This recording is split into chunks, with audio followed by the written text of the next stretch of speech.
त्या चवी चवी घेऊ घास ब्रह्मरसावडी आणि तुका मने गोड लागे तो तो मागे रसना। भाजी आवडली म्हणून जशी पुन्हा पुन्हा घेतो ना, तसं भगवान परमात्म्याच्या चिंतनाची सुद्धा काय लागली पाहिजे, आपल्याला आवड लागली पाहिजे। म्हणून संत महात्मे म्हणतात, आम्हाला त्या भगवान परमात्म्याचं नामचिंतन फार आवडते। देवाविना काही आता बोलणेच नाही। माझे संत महात्मे अखंड रात्रंदिवस देवाच्या चिंतनाशिवाय दुसरे काही करत नव्हते। बोलावा विठ्ठल, पहावा विठ्ठल आणि करावा विठ्ठल, जीवे भावे। म्हणून जीवनामध्ये भगवान परमात्म्याकरता भाव महत्वाचा आहे। संत महात्मे म्हणतात, देवा कारणे भाव तस्मा। भगवान परमात्म्याकरता महत्वाचा आहे तो भाव। म्हणून माझे नाथ बाबा म्हणतात, बाबांनो तुम्हाला देवाचं चिंतन करायचंय, कसं करा, अभंगाचे प्रताने करा, भीतीपोटी नको। मग काही काही लोक देवाचं चिंतन करतात, कसं करतात, भयाने किंवा भीतीने करतात। तुम्ही सांगाल भयाने किंवा भीतीने नामचिंतन करणं म्हणजे काय? ऐका, एका बापानं आपल्या मुलाला सांगितलं, बाळा आपल्या गावामध्ये एंट्री करताना गावच्या वेशीवर एक वडाचं झाड आहे आणि त्या वडाच्या झाडावर रात्री 12च्या नंतर ते निघतं। लक्षात आलं का तुमच्या? ते म्हणजे काय? भूत म्हटले का? म्हणजे तुमच्याकडे निघतं का? नाही ना। बघा, बापानं सांगितलं, बाळा त्या वडाच्या झाडावर रात्री 12च्या नंतर ते निघतं। आता तो मुलगा कधी पण त्या झाडाजवळ गेला की त्याच्या लक्षामध्ये यायचं की या झाडावर रात्री 12च्या नंतर भूत निघतं। त्याच्या पक्क ते मनामध्ये बसलं। एक दिवस काय झालं, तो बाहेर गावी गेला होता आणि त्या मुलाला यायला उशीर झाला। त्याला त्या दिवशी त्या झाडाखालूनच जावं लागणार होतं। रात्रीचे 11:15 वाजले होते आणि त्याच्या लक्षामध्ये आलं की आज 100% त्या झाडावरच्या भूताची माझी भेट होणार। तो मुलगा पूर्णपणे घाबरून गेला होता। जसं जसं झाड जवळ येत होतं तशी तशी त्या मुलाच्या मनामध्ये भीती वाढत चालली होती। तो मुलगा त्या वडाच्या झाडाजवळ गेला, बरोबर 12 वाजले आणि मुलगा वडाच्या झाडाजवळ गेल्याबरोबर त्या वडाच्या फांद्या अशा जोर जोरात हालायला सुरुवात झाली। त्याच्या लक्षात आलं या झाडावर काय आहे। म्हटला, बाबाने बरोबर सांगितलं होतं या झाडावर भूतच आहे। पण लक्षात ठेवा, गंमत अशी झाली, त्या दिवशी त्या झाडावर नेमकं माकड आलं होतं। कोणीतरी माणूस याची चाहूल लागली म्हणून त्या माकडाने या फांदीवरून त्या फांदीवर जे उड्या मारायला सुरुवात केली। पण याच्या लक्षात आलं त्या झाडावर काय आहे, भूत आहे। मग असं म्हटल्यानंतर त्यानं जे देवाचं चिंतन करायला सुरुवात केली, कारण त्यानं कधी काळी माझं कीर्तन ऐकलं होतं। म्हणून जीवनामध्ये कीर्तन ऐकत जा, कधीतरी कुठेतरी ते कामी येत असतात। त्यानं कीर्तनामध्ये ऐकलं होतं, एखाद दिवशी आपल्याला एखाद्या ठिकाणी भूत आहे असं जर वाटलं तर ज्ञानोबाराय म्हणतो, अंतरात्म्यातून करा, जे भगवान परमात्म्यापर्यंत जाऊन पोहोचलं पाहिजे। कारण नाथ बाबा म्हणतात, तुझी चिंता त्यासी सर्व आहे। आपली चिंता करणारा भगवान परमात्मा वरती बसलाय। प्रत्येकाच्या जीवनामध्ये 2 गोष्टी येतात, एक येते चिंता आणि दुसरी येते चिता। फरक फक्त बिंदू मात्र आहे। जी मेल्यानंतर जळते तिला चिता असं म्हणतात आणि जी जिवंतपणी पावलो पावली जाळते तिला चिंता असं म्हणतात। जीवनामध्ये चिता परवडली पण चिंता नको। कबीर महाराज म्हणतात, चिंता से घटे चतुर्य, दुःख से घटे शरीर, पाप से घटे लक्ष्मी, कह गए दास कबीर। कबीर महाराज काय म्हणतात, एखादा मनुष्य किती हुशार असेल पण त्याच्या जीवनामध्ये चिंता जर सतावत असेल ना, चिंतेमुळे माणसाची चतुराई हुशारी नाहीसे होते। चिंता से घटे चतुर्य, दुःख से घटे शरीर। काही काही लोक म्हणतात, ताई आमच्या घरामध्ये खायची प्यायची कशाचीच कमी नाही, पण आमच्या मुलाबाळांची तब्येत होत नाही। त्या दिवशी तुम्ही लक्षात घ्यायचं त्याच्या जीवनामध्ये काहीतरी दुःख आहे, कारण दुःख से घटे शरीर आणि पाप से घटे लक्ष्मी। काही काही लोक म्हणतात, ताई पूर्वी आमच्याकडे फार पैसा होता हो, पण आता आमच्या हातामध्ये पैसा राहत नाही। याला कारण का, त्या दिवशी तुम्ही लक्षात घ्यायचं, ज्या दिवशी आपलं पाप वाढतं ना त्या दिवशी लक्ष्मी नाराज होऊन आपल्या घरातून निघून जात असते। म्हणून पाप से घटे लक्ष्मी, कह गए दास कबीर हे मी सांगत नाही, माझ्या कबीर महाराजांनी सांगितले. म्हणून तुम्हाला जीवनामध्ये जर सुख हवं असेल तर काय करा, जंबाई कुठं जा, जंबू या दीपा माझी एका पंढरपूर गाव, धर्माचे नगर देखा, विठो पाटील त्याचे नाव. तो विठो पाटील पंढरपूरचा विठोबा तुम्हाला मला प्रत्येकाला सुख वाटण्याकरता बसलाय. आपल्याला धन पैसा संपत्ती मिळवली का आपल्याला वाटतं मला सुख मिळालं. धन पैसा संपत्ती याला सर्वस्व मानू नका. जोपर्यंत आपल्या जवळ पैसा आहे तोपर्यंत सगळी लोक आपल्याला मानतात. सब पैसे का भाई दिल का साथी नाही कोई. या जगामध्ये सगळे लोक प्रेम करतात ते फक्त आपल्या पैशावर. माणसावर प्रेम करायला या जगामध्ये कोणीच रिकामा नाही. एक उदाहरण सांगते बघा. एक मित्र आपल्या दुसऱ्या मित्राला भेटला आणि त्याला सांगितलं, बाबा उद्या माझं कोर्टामध्ये कोर्ट मॅरेज आहे, माझं लव्ह मॅरेज आहे, कोर्ट मॅरेज आहे, तू माझ्या लग्नाकरता कोर्टात ये. तो मित्र थोडा हुशार होता, त्यानं सांगितलं, बाबा उद्या सोमवार आहे, मला अर्जंट काम आहे, मी काही सोमवारी येणार नाही, हवं तर मी मंगळवारी वहिनींना भेटायला येतो. म्हटलं ठीक आहे. आता मंगळवारी सकाळी सकाळी त्याचा मित्र असा पुष्पगुच्छ घेऊनच गेला. पुष्पगुच्छ घेऊन गेला आणि म्हटलं, काय रे बाबा कुठे माझी वहिनी, चला मला तुमच्या दोघांचा सत्कार करायचा आहे. त्यानं सांगितलं, अरे कशाची वहिनी कशाचं लग्न. म्हटलं अरे परवाच तर बोलला उद्या माझं लग्न आहे आणि आज म्हणतो कशाचं लग्न कशाची वहिनी. तो म्हटला, अरे लग्न करायला कोर्टामध्ये गेलो, कोर्टाची पायरी चढायची, तिनं मला प्रश्न विचारला, आपण दोघ जण लग्न करतोय पण तुझ्या नावावर बँकेमध्ये पैसे किती आणि जमीन किती. त्यानं सांगितलं, अजून तर बापानं काही जमीन नावावर केली नाही आणि अजून तर मी रुपया कमवत नाही. मग ती म्हटली, मी काही तुझ्याशी लग्न करणार नाही. तशीच ती मुलगी म्हटला कोर्टातून निघून गेली. तो म्हटला, मूर्ख आहेस तू. म्हटला का. अरे माझ्याही बाबतीत तसं घडलं म्हणून तर मी आलो नाही. म्हटलं तुझं काय झालं.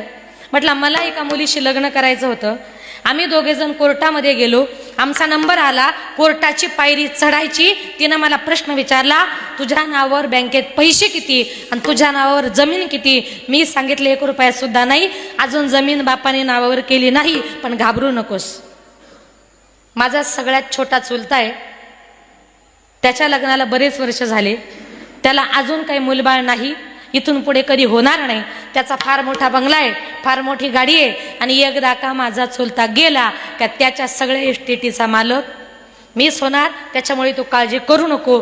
ती मुलगी कोर्टातून जशी पळत सुटली डायरेक्ट माझ्या घरी गेली आणि तिनं माझ्या चुलत्याशीच लग्न केलं. सब पैसे का भाई दिल का. सगळी लोक प्रेम करतात ते आपल्या पैशावर. माणसावर प्रेम करायला या जगामध्ये कुणीच रिकामा नाही. म्हणून संत महात्मे म्हणतात, बाबांनो इतका सुंदर नरदेह माझ्या भगवान परमात्म्याने तुम्हाला मला त्याचं नामचिंतन करण्याकरता दिलाय. तो वाईट मार्गाने आपल्याला खर्च करायचा नाहीये. कसा दिलाय हा, अतिशय फुकट दिलाय आणि फुकटच्या गोष्टीची माणसाला किंमत कळत नाही. पण संत महात्मे म्हणतात, या नरदेहाने जन्माला आलात, मग तुम्ही जर देवाचं चिंतन केलं ना तर माझा भगवान परमात्मा, माझा भक्त कुठल्या जातीचा धर्माचा याचा विचार करत नाही. न पाहयाती कुळाचा विचार, भक्त करुणाकर ज्ञानाबाई. संत महात्मे म्हणतात, तुम्ही चिंतन करा, तुम्ही कुठल्या जातीचे धर्माचे याचा माझा भगवान परमात्मा मुळीच विचार करत नाही. आपल्याला मनापासून फक्त त्याचं चिंतन करायचंय. आपण जर त्याचं चिंतन केलं तर तुझी चिंता त्यासी सर्व आहे. आपली चिंता करणारा माझा भगवान परमात्मा वरती बसलाय. तुम्ही फक्त त्याचं चिंतन करायचं, संसाराची चिंता करायची नाही.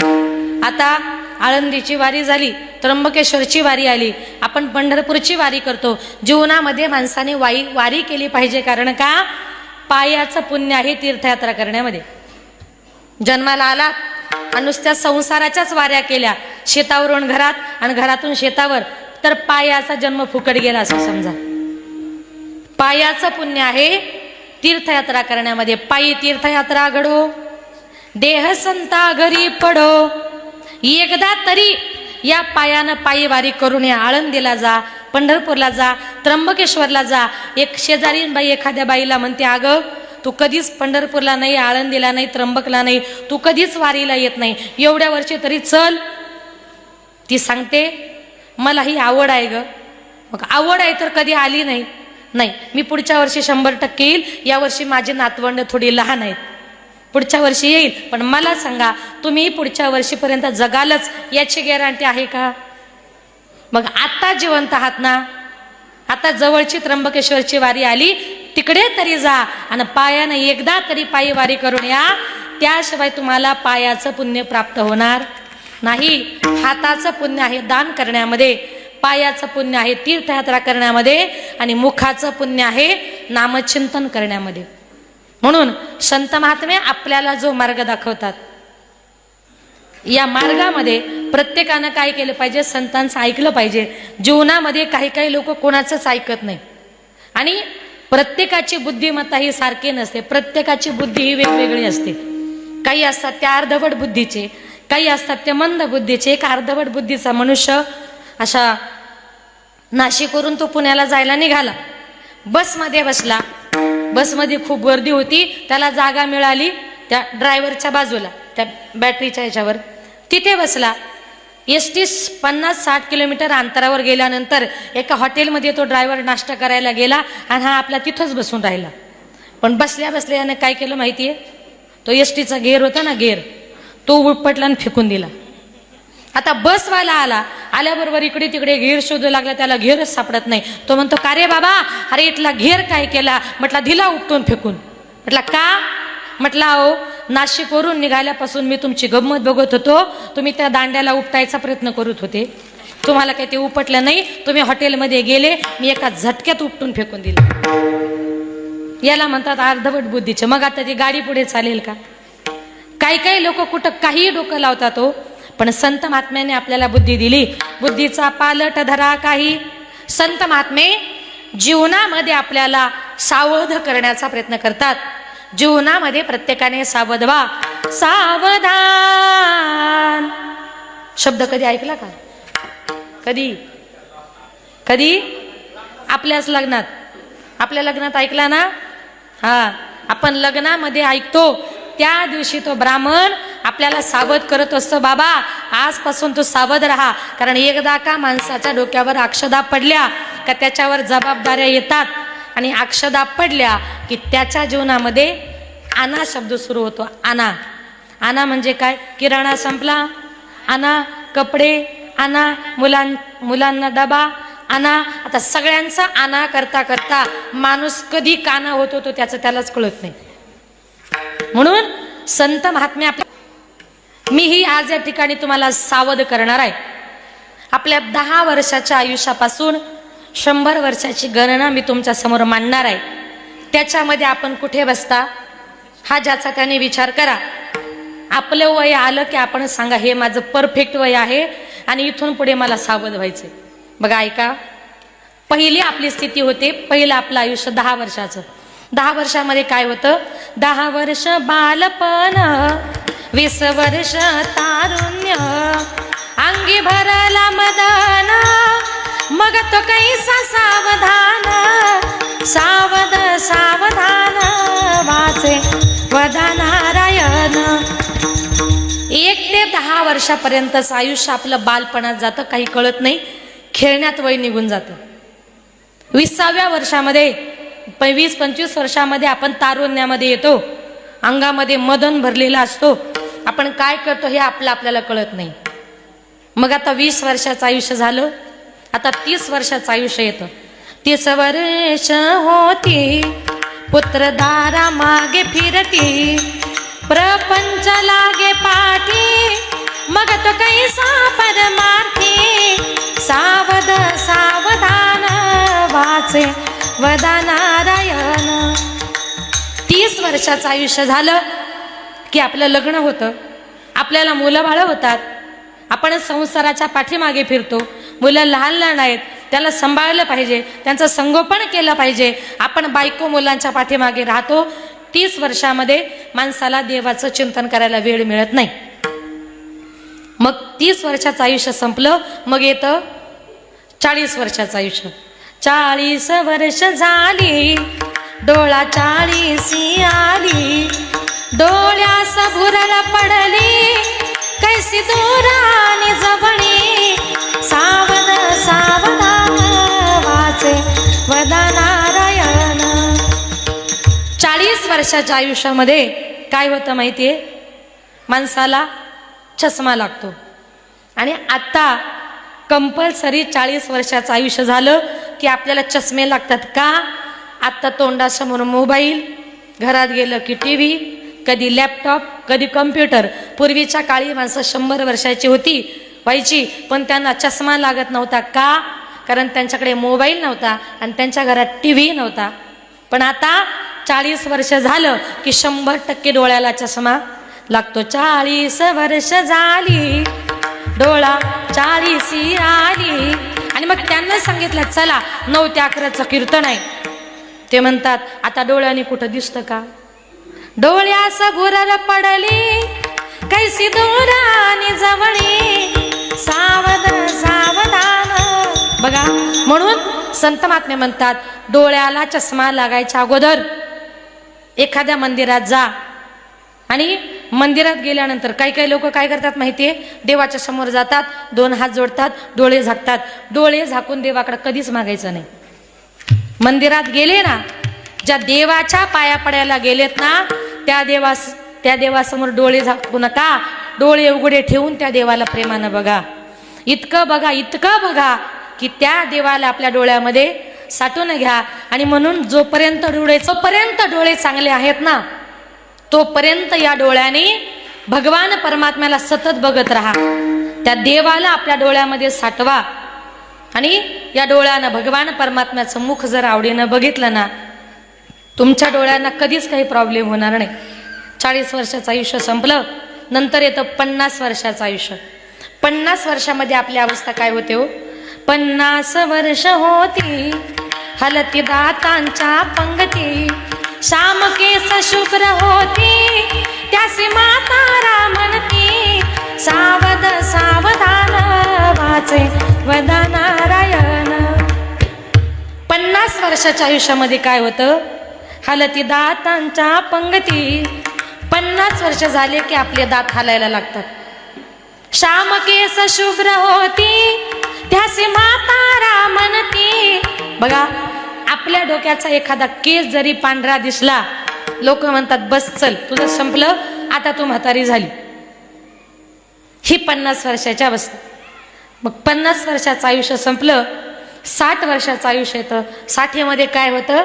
60ची बुद्धी नाठी, मग हाता आली काठी, वस वस लागे पाठी, त्यासी हसती कारटी, सावध सावधान वाचे वदनारायण.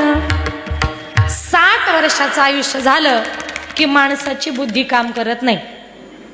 म्हणून 60 वर्षाच्या पुढे आयुष्य गेलं की सासूबाईने सुनबाईला शिकवायला जायचं नाही.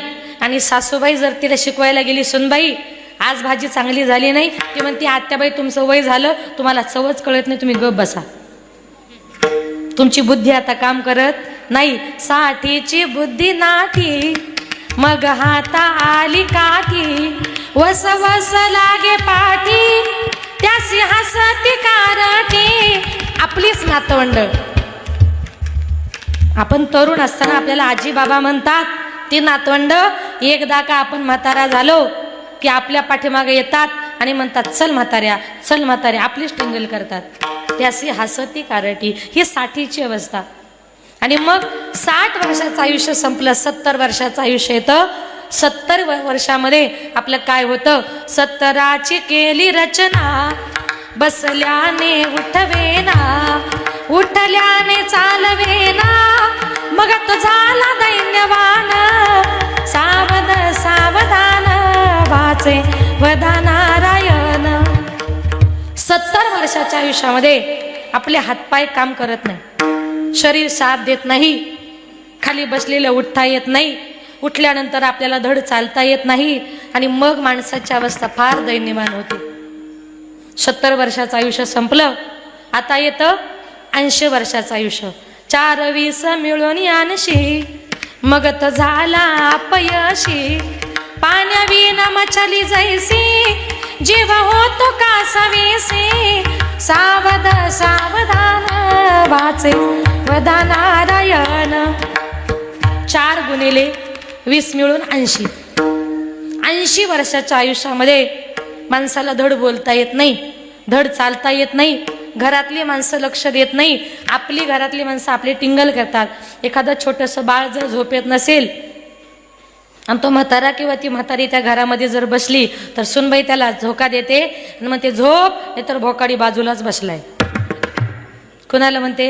आपल्या सासू सासऱ्याला. ही अवस्था 80ची. आणि मग 90 वर्षाच्या आयुष्य आलं, त्याच्यामध्ये काय होतं? मग वर्ष झाले 90 बोलवे ना एक शब्द श्रीपुत्र म्हणे प्रसिद्ध आता तोडा संबंध सावध सावधान वाचे वदा नारायण. 90 वर्षाचं आयुष्य झालं, मान हालायला लागते, तोंडातून शब्द फुटत नाही, आपण काय बोलतोय हे समोरच्या माणसाला समजत नाही, समोरची माणसं आपली टिंगल करतात. 90 वर्षाचं आयुष्य गेलं, आता आला 100 वर्षाचं आयुष्य. 100 वर्षामध्ये काय होतं? 1 शतक पूर्ण झाला आला तैसा वाया गेला. रामदास स्वामी म्हणे योगी सावध झाला सावध सावधान वाचे वदा नारायण सावध सावधान वाचे वदा नारायण सावध सावधान वाचे वदा नारायण सावध सावधान वाचे वदा नारायण वाचे वदा नारायण वाचे वदा नारायण. आलं का लक्षात? आता तरी सावधान होणार ना? सावध. आता तरी लक्षात घ्या की 10 पासून 100 वर्षाच्या आयुष्यामध्ये आपली अवस्था काय होते आणि प्रपंचातली माणसं आपल्याला किती मानतात. म्हणून प्रपंचाच्या पाठीमागे लागण्यापेक्षा आता तरी पुढे हाचे उपदेश आणि नका करू नाश आयुष्याचा. आता तरी पुढे हाचे उपदेश आता तरी पुढे हाचे उपदेश पुढे तरी करा. आता तरी पुढे हाचे उपदेश आणि नका करू नाश आयुष्याचा. इथून पुढे तरी बाबांनो सावध व्हा आणि इथून पुढे तरी देवाचं चिंतन करा. कारण का तर संत महात्मे म्हणतात आज आपल्याला आपला उद्धार जर करायचा असेल ना, फक्त भगवान परमात्म्याच्या नामचिंतनाची गरज आहे. तुम्ही सांगाल ताई, तुम्ही सगळं म्हणता की देवाचं चिंतन करा, तुमचं खरं आहे, पण कालपर्यंत आम्ही खूप पाप केलं, कुणाचे खून केले, कुणाचे दरोडे केले, कुणाचे अन्याय केले, कुणावर अत्याचार केले. मग आता देवाचं नामचिंतन करून तुमचा पांडुरंग परमात्मा आम्हाला काय माफ करणार आहे? पण ऐका, तुकोबाराय म्हणतात तुम्ही कालपर्यंत किती पाप केलं याचा विचार करू नका, तुम्हाला आजपासून सुधारायचंय ना. तुम्ही हरिपाठाला जा, काकड्याला जा, भजनाला जा, मनातल्या मनात तुम्ही देवाचं चिंतन करा. आणि देवानं जर मला प्रश्न विचारला, तुकारामा अरे काल यानं एकाचा खून केलाय आणि आज हा माझं चिंतन करतोय, त्याला मी माफ करू? त्या दिवशी कोर्टामध्ये तुमच्या बाजूने जामीनदार तुकोबाराय म्हणतात मी राहील उभा. मागे झाले ते पाहू नका, पुढे जामीन आहे तुका, पुढे जामीन आहे तुका, पुढे जामीन आहे तुका. मागे झाले ते पाहू नका, पुढे जामीन आहे तुका. मी तुमच्या बाजूने जामीनदार राहील, फक्त तुम्ही देवाचं चिंतन करा. कसं करा? आवडीने भावे हरिनाम घेसी, तुझी चिंता त्यासी सर्व आहे. मग कितीही जरी दुःख संसारामध्ये आलं तरी कुठल्याही गोष्टी तसे माझे नाथ बाबा म्हणतात, कितीही जरी दुःख जीवनामध्ये आलं तरी कुठल्याही गोष्टीचा खेद दुःख मनामध्ये बाळगायचं नाही. लक्ष्मीचा पती तुमची माझी प्रत्येकाची काळजी घ्यायला तयार आहे. तुम्हाला लक्ष्मीचं चिंतन नाही करायचं, लक्ष्मीचा पतीचं चिंतन करायचंय. काही लोक सकाळी उठले का तिच्या पाठीमागे पळत सुटतात. ती म्हणजे कोण लक्षात आलं का? ती म्हणजे लक्ष्मी. तिच्या पाठी मागे पळून ती तुम्हाला मिळणार नाही. तिचा पती भगवान परमात्मा आहे आणि तो ठरवतो माझ्या बायकोला कुणाच्या घरी पाठवायचं ते. लक्ष्मी स्वतःहून आपल्या घरी येत नाही, तो ठरवतोय माझ्या बायकोला कुणाच्या घरी पाठवायचं ते. म्हणून उठल्याबरोबर तिच्या पाठीमागे पळू नका. उठल्याबरोबर तुम्ही देवाचं चिंतन करा. घरामध्ये एका जागी बसा आणि काय करा, ठाईचं बैसोनी करा एक चित्त, आवडी अनंत आळवावा. घरात एका जागी बसून तुम्ही देवाचं चिंतन करा. आणि देवाचं चिंतन जर तुम्ही केलं तर सुखे येतो घरा. नारायण नारायण तुमच्या घरामध्ये येईल, विष्णू तुमच्या घरामध्ये येईल, भगवंत तुमच्या घरात येईल. भगवंत घरामध्ये आला की सगळ्या जगाला माहितीये देवाच्या चरणाची सेवा कोण करते, लक्ष्मी. देव आला की लक्ष्मी 100% येणार. पाय लक्ष्मीच्या हाती, लक्ष्मीच्या पाय लक्ष्मीच्या हाती, लक्ष्मीच्या पाय लक्ष्मीच्या हाती, लक्ष्मीच्या पाय लक्ष्मीच्या हाती, लक्ष्मीच्या हाती. सीतो काकुलती, सीतो काकुलती, सीतो काकुलती, सीतो काकुल. वे ज्ञानवासो हरी, ज्ञानवासो हरी, वे ज्ञानवासो हरी, ज्ञानवासो हरी, वे ज्ञानवासो हरी, ज्ञानवासो हरी, वे ज्ञानवासो हरी, ज्ञानवासो हरी.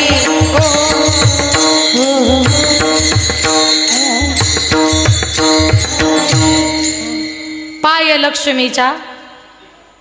देव घरामध्ये आला का लक्ष्मी आपोआप आपल्या घरामध्ये येते. म्हणून नाथ बाबा म्हणतात पती लक्ष्मीचा.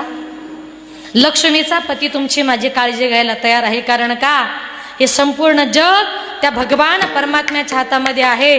आणि ज्या दिवशी देवाच्या मनात जे येतं तेच माझा भगवान परमात्मा कर. ज्या दिवशी भगवान परमात्म्याच्या मनामध्ये येते ना, त्या दिवशी या जगामध्ये कुणाचंच काही चालत नाही. म्हणून संत महात्मे म्हणतात या ठिकाणी आपण जन्माला आलोय, भगवान परमात्म्याने आपल्याला जो मार्ग दाखवलाय त्या मार्गाने तुम्हाला मला प्रत्येकाला जायचंय. संतांनी सांगितलेल्या वाटेने जा. संतांनी सांगितलेल्या वाटेने जर गेलात तर जीवनाच्या वाटेवर वाटचाल करताना तुम्हाला कुठल्याही प्रकारचा गुंता तिथे पडणार नाही. म्हणून संत महात्मे म्हणतात की आपण इथे जन्माला आलोत ना, तर आपल्याला काय करायचंय, नको खेद करू कोणत्या गोष्टीचा, पती लक्ष्मीचा जाण तसे. आपण फक्त सगळ्या जगदुनियेला माझं माझं असं म्हणतो, पण ऐका संत महात्मे म्हणतात भगवान परमात्मा देवाला म्हणतोय की भक्त देवाला म्हणतात देवा भगवंता तू म्हणतो ना तुझं चिंतन कर, आम्ही तुझं चिंतन करायला तयार आहोत. कामामध्ये काम काही म्हणा राम राम. मग आपल्याला देवाचं चिंतन करायचंय. देवाचं चिंतन करता करता संसारही आपल्याला करायचा आहे. पण भक्त म्हणतात भगवंता आम्ही तुझं चिंतन करायला तयार आहे. आम्ही संसार रूपी भवसागराच्या अलीकडे आहोत आणि पलीकडे नेणारा तू आहे. तू काय कर, आमचे संसार रूपी नौका सुरक्षित आम्हाला पलीकडे घेऊन जा. आणि मग भक्त भगवंताला म्हणतात करो ना करो कष्ट हरो ज्ञान दो भगवन, भव में फंसी नाव मेरी तार दो भगवन. करो ना करो कष्ट हरो ज्ञान दो भगवन, भव में फंसी नाव मेरी तार दो भगवन. दर्द की दवा तुम्हारे पास है, दर्द की दवा तुम्हारे पास है जिंदगी दया की है भीख मांगती. मन में बसा कर तेरी मूर्ति उतारो मैं गिरधर तेरी आरती. मन में बसा कर तेरी मूर्ति उतारो मैं गिरधर तेरी आरती, तेरी आरती, तेरी आरती. या मनामध्ये या हृदयामध्ये आपल्याला भगवान परमात्म्याला स्थान द्यायचे.